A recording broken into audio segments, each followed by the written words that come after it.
Of the bands I've led, I think Women and Children First was probably the most exciting and satisfying experience. That was the one that had the longest lifetime, and probably a lot of the reason for the excitement was that with that band we undertook a 6-month tour around Australia, which was a fairly radical thing to do. I don't think if I'd known what was involved I would have undertaken it.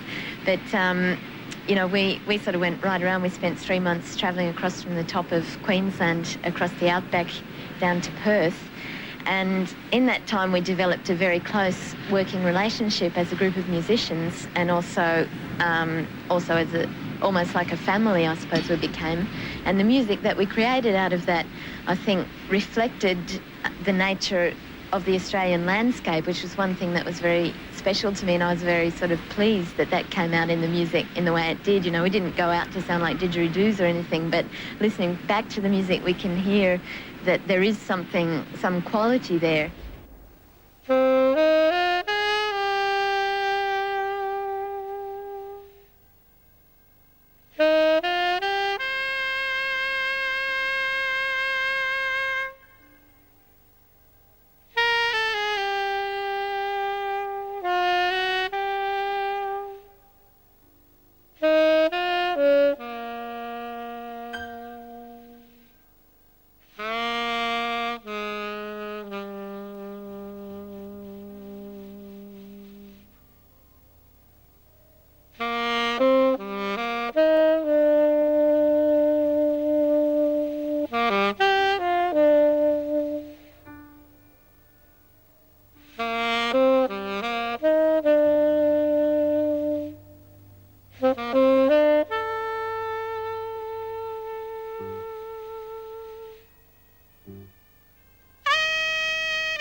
Around about the same time, the group SWIM, Sydney Women in Music, was formed. I was one of the founding members of that, and that was a good experience. Initially, that happened for a series of women's music workshops that were conducted at the Conservatorium, and in the process of that happening, I did come across a lot of references to women musicians from earlier periods.